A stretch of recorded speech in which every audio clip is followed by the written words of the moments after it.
Hello guys, അപ്പോൾ ഇന്നൊരു normal get ready with me അല്ല, ഇന്ന് നമുക്ക് സ്കാനിങ്ങിന് പോകണം. അതിനുള്ളൊരു ഗെറ്റ് റെഡി വിത്ത് മീ കേട്ടോ.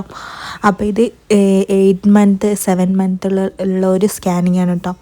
അപ്പം നമുക്ക് പോവാം. അപ്പോൾ ഫസ്റ്റ് തന്നെ ഞാൻ തേച്ച് കൊടുക്കുന്നത് പോൺസിൻ്റെ ഒരു ഹൈഡ്രേറ്റിംഗ് ക്രീമാണ്. ഞാൻ പറയുന്നൊക്കെ ഉണ്ട്, പക്ഷേ നല്ല നോയ്സ് ഉണ്ട് കേട്ടോ. മോൻ അവിടെ TV വെച്ചുകൊണ്ട് അതുകൊണ്ടാണ് ഞാനിപ്പോൾ വോയിസ് ഓവർ കൊടുക്കുന്നത്. ഫസ്റ്റ് ഞാൻ ഇട്ട് കൊടുക്കുന്നത് പോൺസിൻ്റെ ഹൈഡ്രേറ്റിംഗ് മോയ്സ്ചറൈസിങ് ക്രീം ആണ് കേട്ടോ.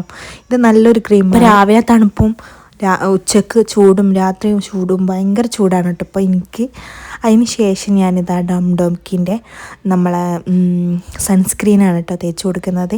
അത് ഞാൻ തേച്ച് കൊടുക്കുന്നുണ്ട്. പൊതുവേ ഞാൻ സൺസ്ക്രീനൊന്നും ഇടാതെ പോലും, പക്ഷേ ഇന്ന് നല്ല വെയിലുണ്ട്. പിന്നെ നമ്മളെ മുഖം ഒന്ന് ശ്രദ്ധിക്കേണ്ട. ഇപ്പം നമ്മളെ മുഖം പല കോലത്തിലാവും. പിന്നെ നമുക്ക് റെഡിയാക്കി എടുക്കാമല്ലോ.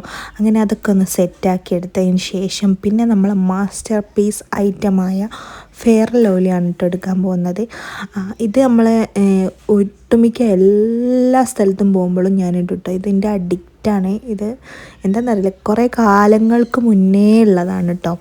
പണ്ട് മുതലേ ഞാൻ ഒരു 8ാം ക്ലാസ് മുതലേ ഇത് യൂസ് ചെയ്യാൻ തുടങ്ങിയിട്ടുണ്ട് കേട്ടോ. അങ്ങനെ അതും നമ്മൾ തേച്ചിട്ടുണ്ട്. ഇനി ആകെ ഒരു ലിപ്സ്റ്റിക്ക് മാത്രമേ ഉള്ളൂ കേട്ടോ. ഹോസ്പിറ്റലിലേക്കല്ലേ, അങ്ങനെ ലിപ്സ്റ്റിക്കും കൂടി ഇടുന്നുണ്ട് കേട്ടോ. ഇത് തീർന്നിക്കെന്നാലും അതിൻ്റെ ഉള്ളിൽ നിന്ന് ചെറുതായിട്ട് ഇങ്ങനെ കിട്ടുന്നുണ്ട്. ഇനി നമുക്ക് പുതിയതൊക്കെ വാങ്ങണം. അങ്ങനെ നല്ലൊരു ഷെയ്ഡുള്ള ലിപ്സ്റ്റിക്ക് ഏതാണെന്നൊന്ന് കമൻറ്റ് ചെയ്യണം കേട്ടോ. ഞാൻ അതും ഇട്ട് കൊടുക്കുന്നുണ്ട്. പിന്നെ എൻ്റെ ഈ മുഖത്തുള്ള ഈ ശുഷ്കാന്തി എന്തിനാണെന്ന് വെച്ചാൽ, എനിക്ക് ഈ സ്കാനിങ്ങിന് മുമ്പ് ഭയങ്കര ശുഷ്കാന്തിയാണ്. ബേബിനെ കാണാൻ പറ്റുമല്ലോ, അതിനുള്ള സന്തോഷം.